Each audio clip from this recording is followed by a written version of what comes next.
What's going on? What's going on? What's going on?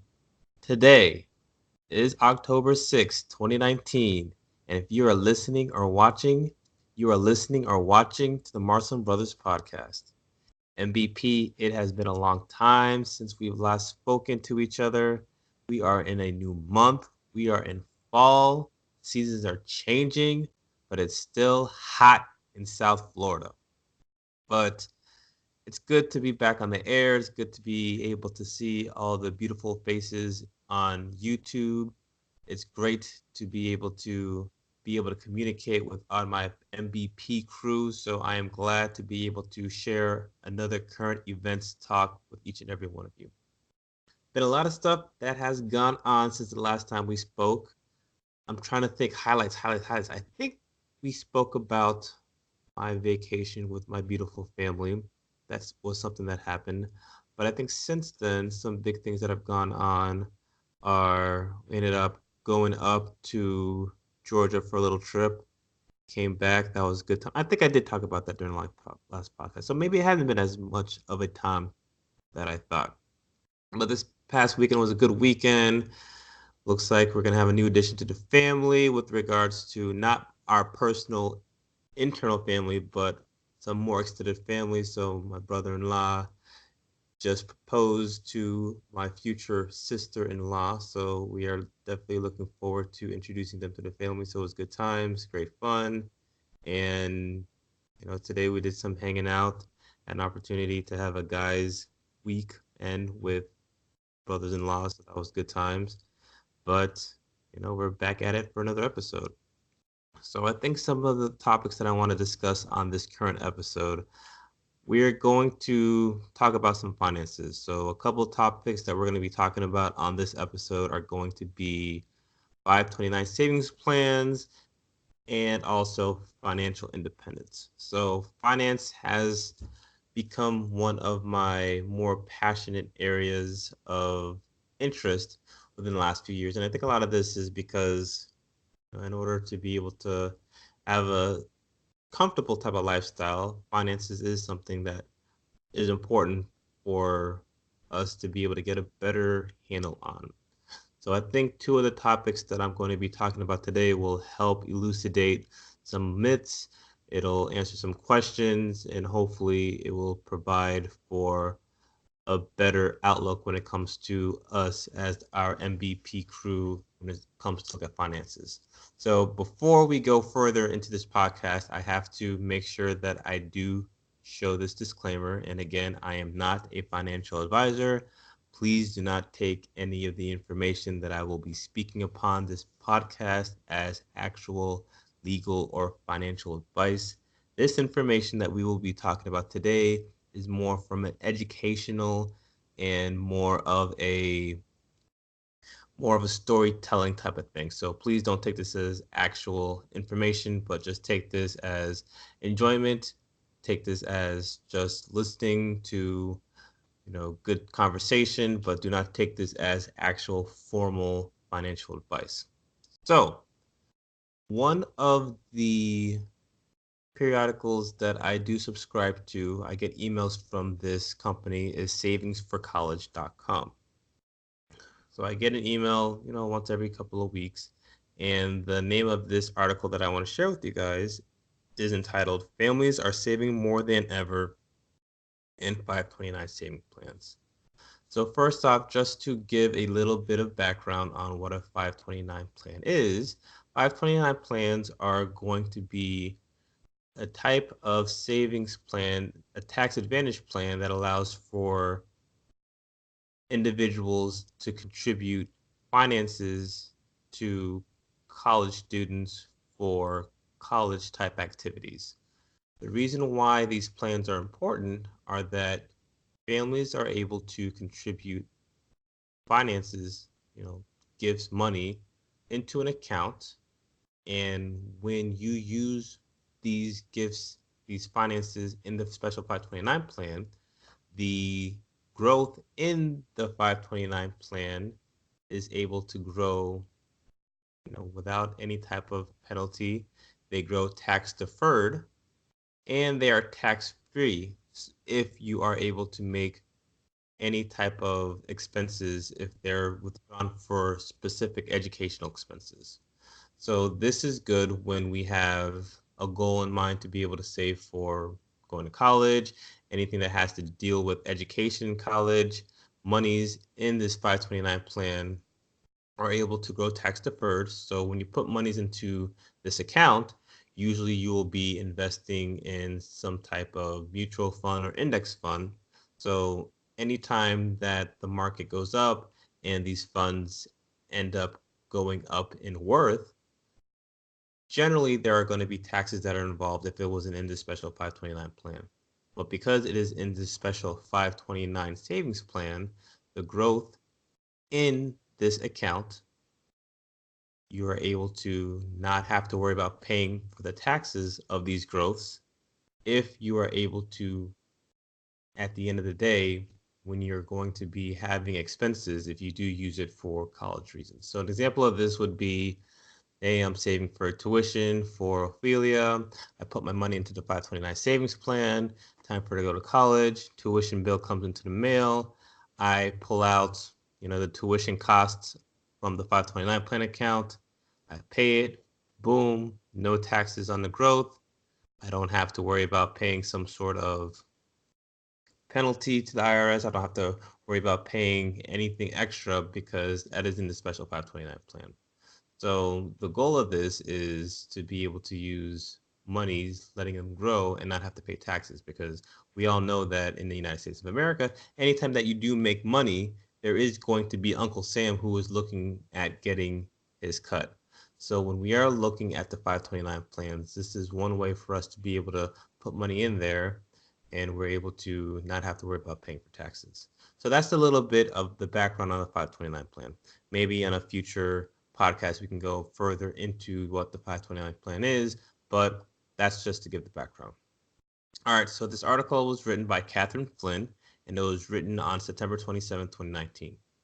The College Savings Plan Network, CSPN, not ESPN for our sports fans, but CSPN. So the College Savings Plan Network recently announced that the total 529 plan balances have reached a record high of just over 352 billion with a B dollars. The total number of 529 accounts has risen to 14 million. 529 plan assets reach record highs. As college costs continue to rise, more families are using the tax-advantaged 529 plans to save for college. Earnings in a 529 plan grow tax-deferred and are tax-free when they are withdrawn to pay for qualified educational expenses, including $10,000 per year in private K through 12 tuition. So just a sidebar, so this is not just for college, but this can also be for private tuition for kindergarten to 12th grade seniors in high school. So you can actually pay for those as well. All right, back to the article. Many states encourage residents to save for college with 529 plans. Over 30 states offer residents a state income tax reduction or a state tax credit for contributions to a 529 plan, and a dozen of states offer matching 529 grant contributions. So, again, sidebar. So this part is interesting because, again, depending on what state you live in, you may have extra incentives in addition to just the opportunity for your growth in these accounts to go tax-free. So if you happen to work or you happen to live in a state that has a state income tax, certain types of contributions may be able to help you deduct from your total income tax responsibilities when it comes to that state. So that is kind of like a, double dip. You get your tax deferment, things are tax free, and you may be able to decrease your taxable income in that. I live in the, I unfortunately live in a state where there is, well, fortunate or not fortunate. I think for the most part it's fortunate, but for the specifics of the 529 plan, I do not get any special state tax credits. But for states that do have income tax, this may be something that will help you decrease your taxable income. Total 529 plan assets as of June 30, 2019 were $352 billion, up 7% year over year. The total of 529 plan accounts grew to 14 million, up 3% since June 30th, 2018. The average account balance increased 6% to $25,615. So let's think about that for a minute. So the average account balance is $25,615.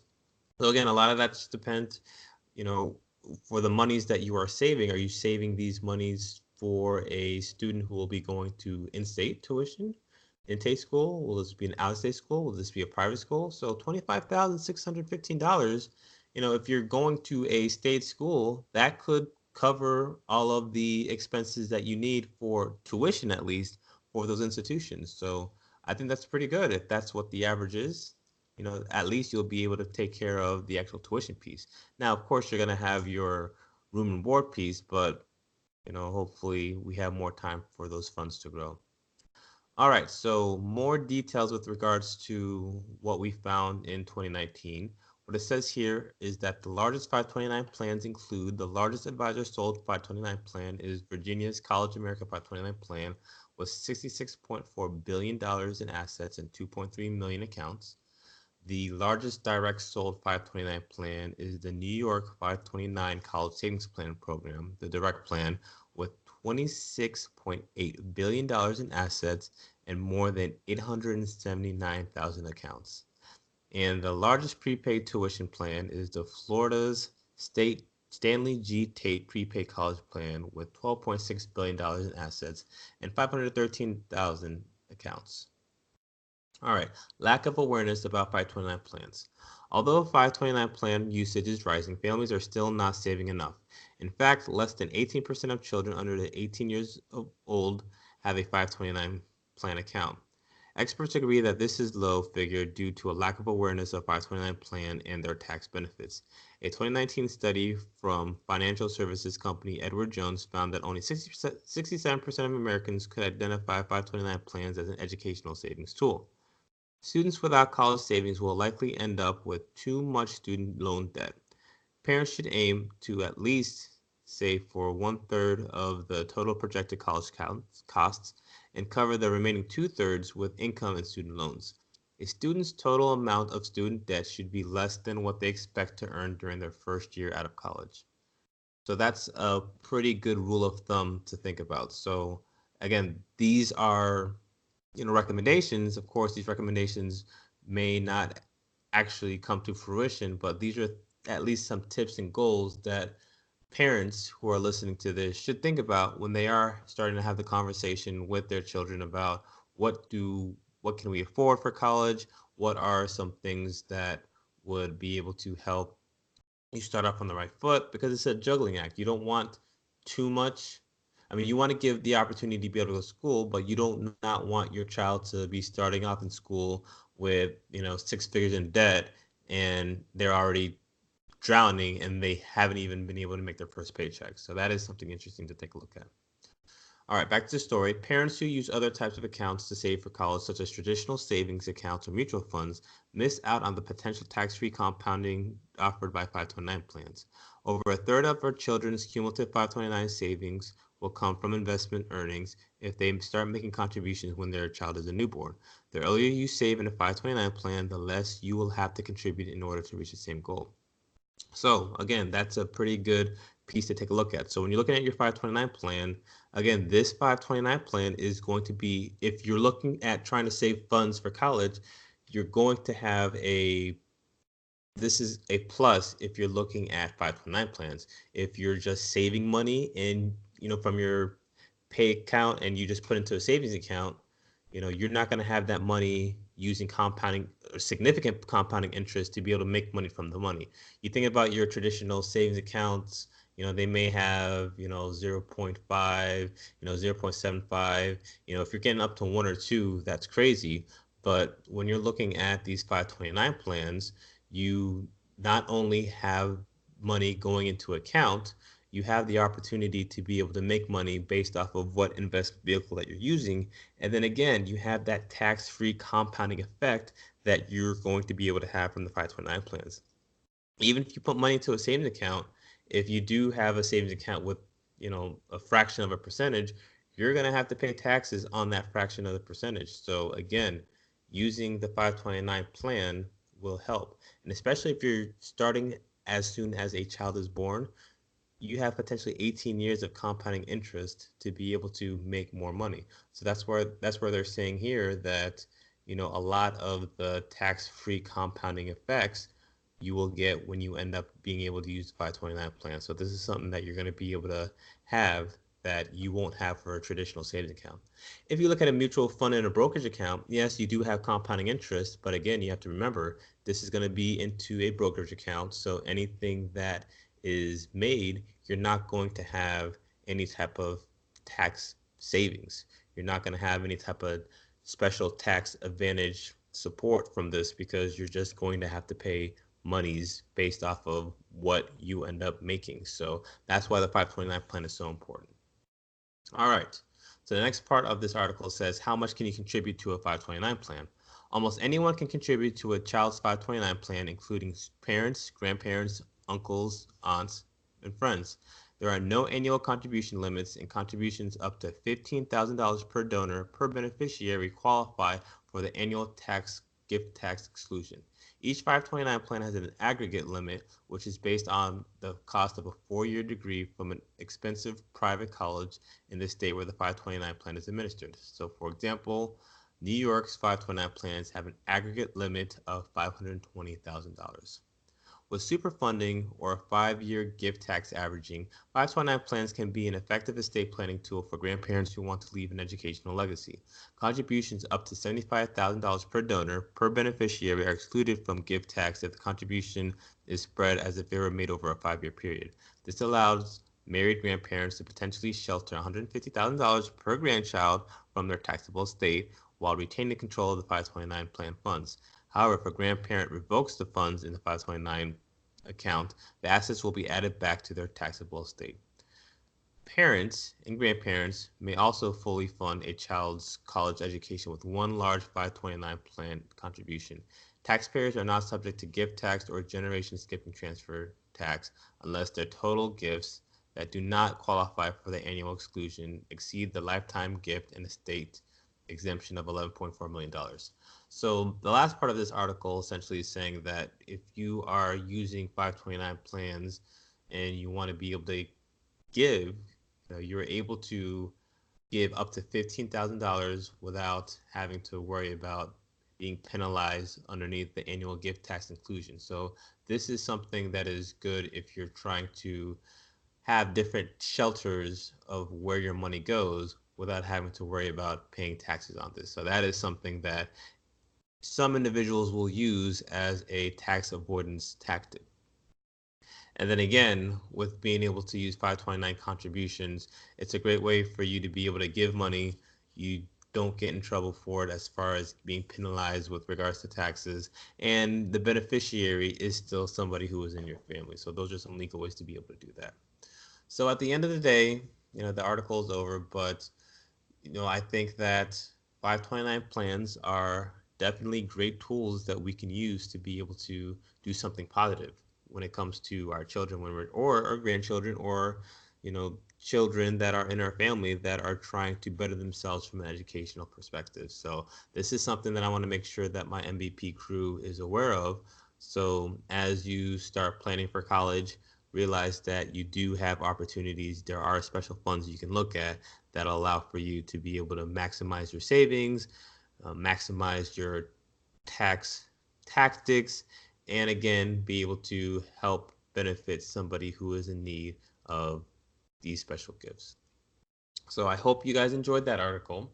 So that was article number 1. The next article that I want to read to you guys and discuss are going to be from Market Watch. This is an opinion article, and the name of the article is I Followed the Path to Fire and Learned That Early Retirement is the Wrong Goal. And this was written by Chris Mamula, and this was written on the 1st of October. So first off, I want to make sure that people are aware when I say FIRE, what that means. So the FIRE movement stands for Financial Independence, Retire Early, and it's a movement that has gained traction on to the major stage now. I think this is something that lots of people have talked about, and essentially what the points of the fire movement are.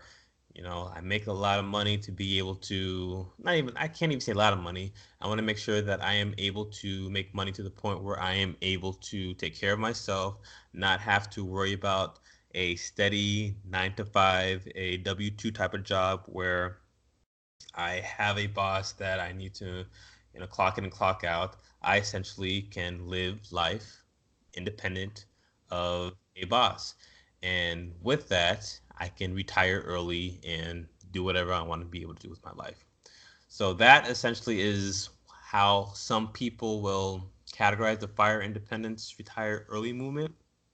But we're going to read this opinion piece and hear a person's perspective who is underneath this fire movement. So, with that being said, the growing fire, again, that's the fire financial independence retire early movement, is frequently pursued with zeal under the assumption that retiring in order to escape unfulfilling jobs is the path to happiness. The sooner we get there, the better the thinking goes.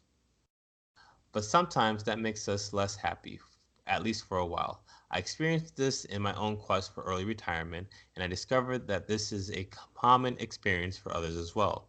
That only changed after we learned to focus on appreciating the progressive security and freedom that you will gain on your journey to financial independence.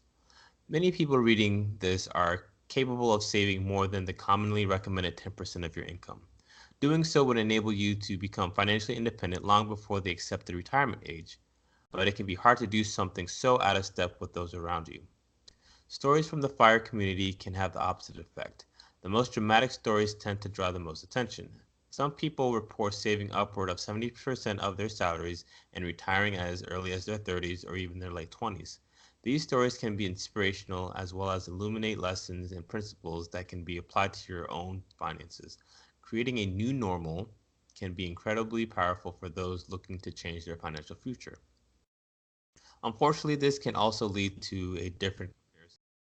Instead of trying to keep up with the Joneses, I started to compare myself to others seeking to achieve financial independence and retire as quickly as possible, leading to regret over mistakes that I couldn't go back and change. Another challenge was becoming overly focused on early retirement as nirvana. I felt the need to retire early. Then I could be happy. I became overly focused on money, believing I needed to save as much as possible to retire as soon as possible. Rather than gaining the freedom I desired, I led myself into a different trap. I was trying to live up what I believed to be other people's values and expectations rather than my own true being. What I and others have discovered is that early retirement is often the wrong goal. Instead, we need to start with a completely different construct. Rather than focusing on future goal of retirement, we should focus on financial independence. Similarly, it is easy to view financial independence as a dichotomy. You are or you aren't. Instead, we need to understand that financial independence is a continuum.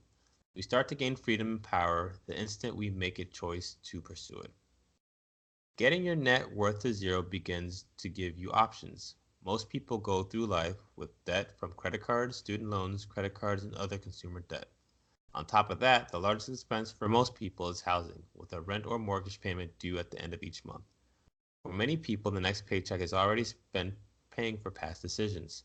This is a restrictive way to live, leaving little freedom to those to choose the life you want to go moving forward. Getting to zero is an important step to living a happier life because it gives you options.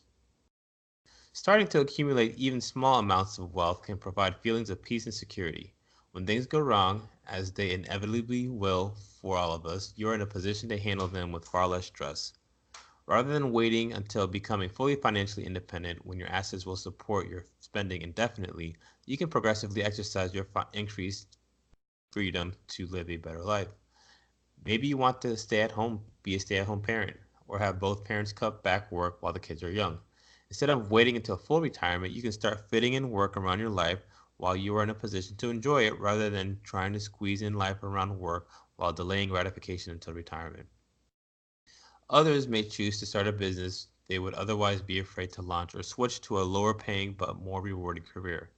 Having several years of savings enables these types of decisions that would seem too risky for many people on the standard path through life. My wife and I incorporated these strategies in our life. Getting out of debt quickly allowed us to pursue work opportunities we enjoyed and had potential growth rather than having to go for the highest paying positions when getting started. As we progressed in our careers, we used the power of our growing financial independence gave to improve work conditions like negotiating more vacation time in place of pay increases. A big piece of finding happiness on the path to financial independence is to set the right goal. Conventional wisdom is that retirement is the ultimate financial goal. The commonly accepted definition of retirement is that you stop working. It is difficult to find a retirement planning commercial or brochure without a couple walking on a beach or a group playing golf. But is that what retirement has to be? And will that bring us into our happiness? Or will that just introduce new challenges and stress into our lives? We can redefine retirement. Becoming fully financially independent allows you to completely dissociate work from earning money. Instead of focusing on retiring early to escape jobs and lives you don't like, you can focus on pursuing financial independence so that you can create a life, which often includes outgoing work that you love.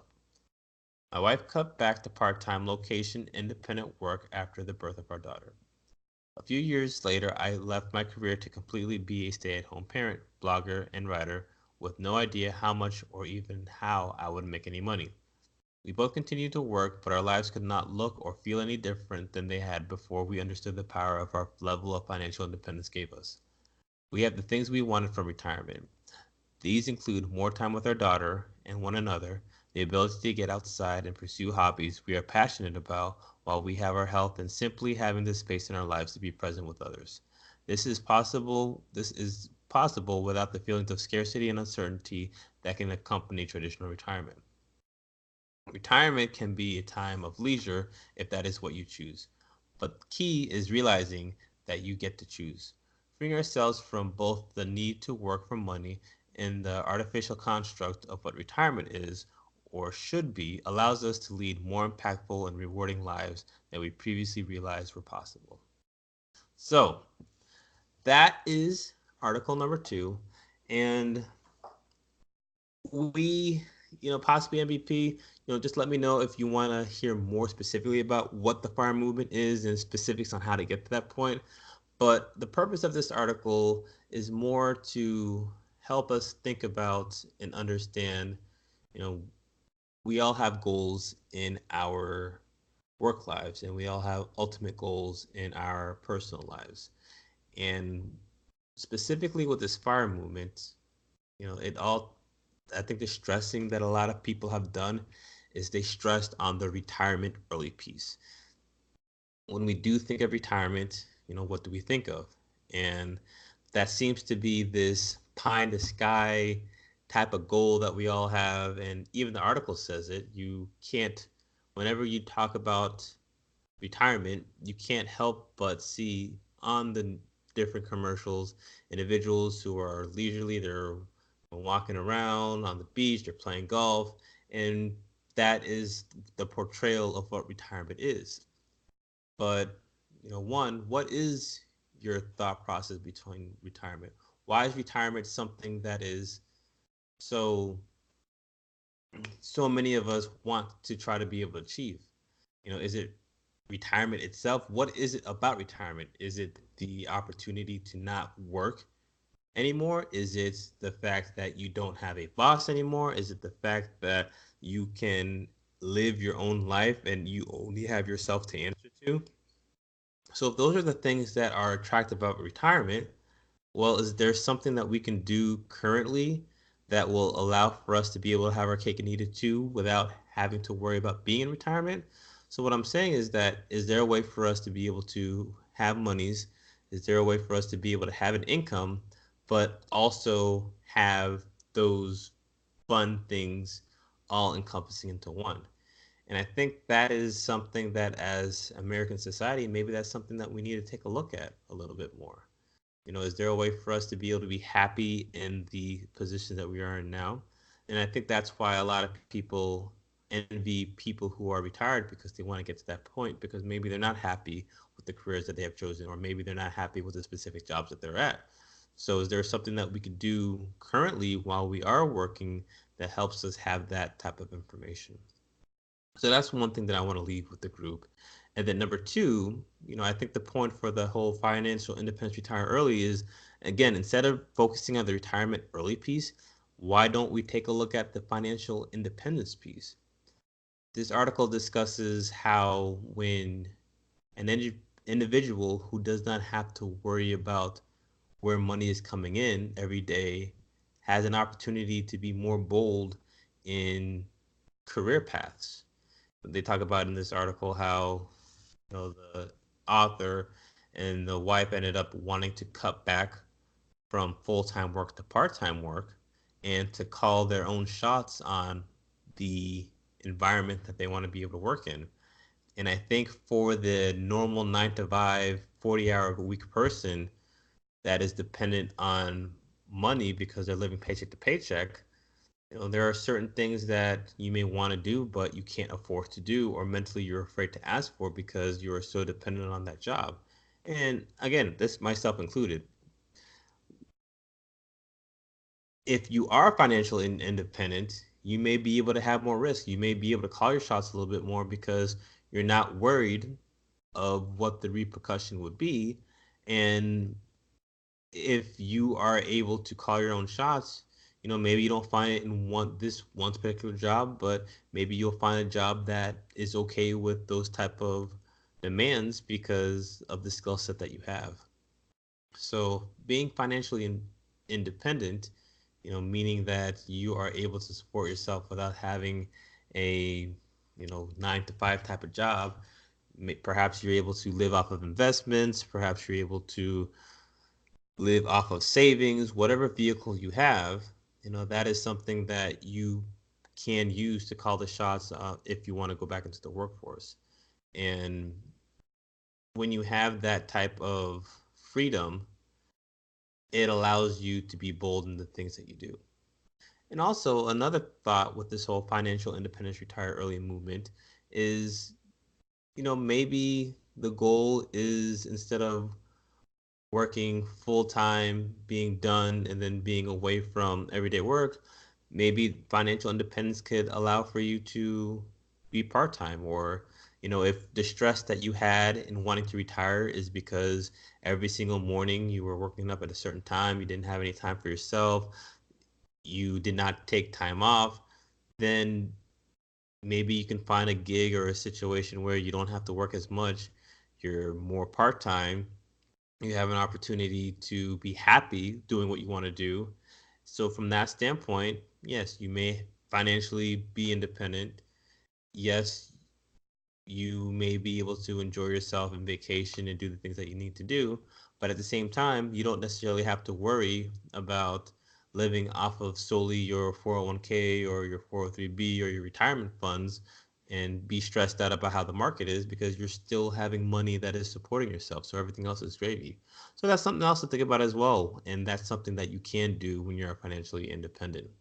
Now, for me personally, I myself am interested in this fire movement, and I am someone who is looking at doing some of these principles so that it'll allow for me to be able to not have to retire at the quote unquote normal retirement age of 65 or 67. For me, I do think that there is something to being able to enjoy your life, being able to not work till you're 65, 70, and in the latter stages of your life, you've been wishing and hoping to do certain stuff, and when you get to that point, maybe physically you're not able to do so because of, again, how you are with your body, or perhaps cognitively you're not able to do the things that you thought you would be able to do because of just what 40 plus years of what work can do to you. So for me, my goal is to try to have enough of a savings amount so that I can choose what I want to do for my next career, whatever that is, enjoy life, travel, but also stimulate my mind and be able to choose opportunities for giving to the community and also be able to find that with perhaps being financially compensated for that as well. So I think, both of the other brothers in the MBP crew have similar aspirations, and perhaps those are some topics that we can discuss for some of the future podcasts. So, with that being said, I think that was interesting article, and I want to make sure that it gives you something to think about as well. So, it's been 35 minutes. Let's summarize a couple of conversations that we've had just to make sure that we're able to have some good points to think about until the next time that we meet each other. So, article number 1, we discussed the 529 plans. We discussed how 529 plans, it seems that the information is being spread and that individuals are using 529 plans to their benefits. Again, 529 plans are going to be plans that are tax advantaged. If used properly, you are able to use money inside of these accounts. You are able to use these monies and not have to worry about paying any taxes on the growth in earnings if you do use these for qualified expenses. And it's one of the best ways to be able to save college for any type of expenses that are there. And the other ways of saving for college, such as having a general savings account or maybe putting money into brokerage accounts, you do have to pay some taxes because the government's going to want their hand in that. So take a look at 529 plans. Also try to invest in these plans very early on so that you can use the magic of compounding interest to your advantage. And again, don't forget the tax advantage pieces to this plan. All right, and then the second article again that we talked about was an opinion piece with regards to the FIRE movement. Again, the FIRE movement is going to be the Financial Independence Retire Early movement. And I think what sums up this article is try to focus on the financial independence piece, focus on what financial independence can do for yourself as an individual. What can financial independence do for your family? How can that change your outlook? And don't just focus on the goal of retiring because of things that you don't like in your current situation. If there's a way for you to be able to have your cake and eat it too, can you find something in your field that you actually do enjoy?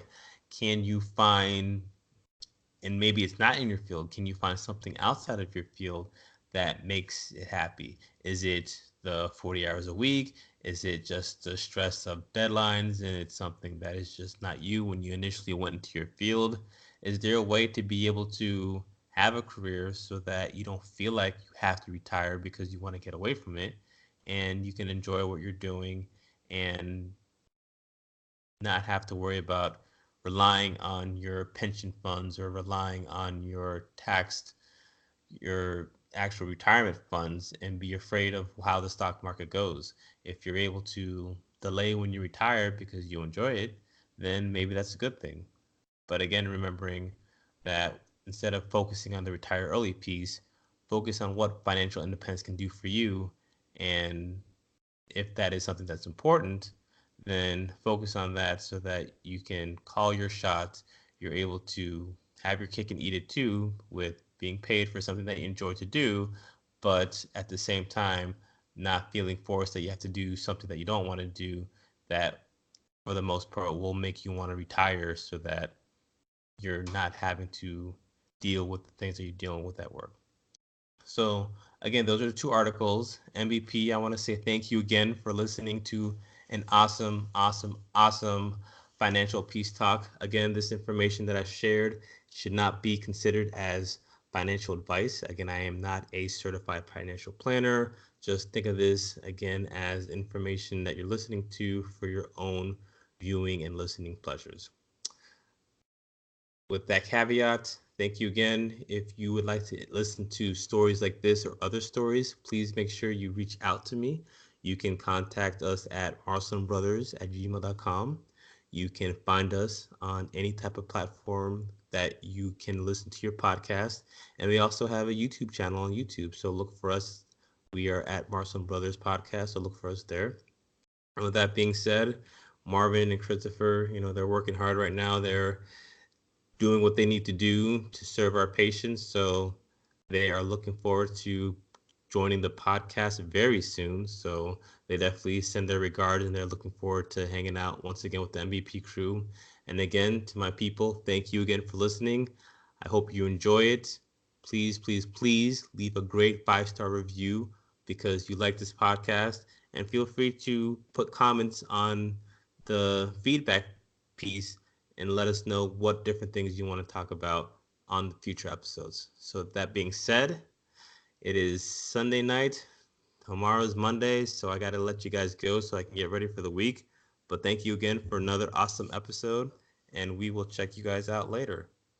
Thank you again, MBP crew. We're out.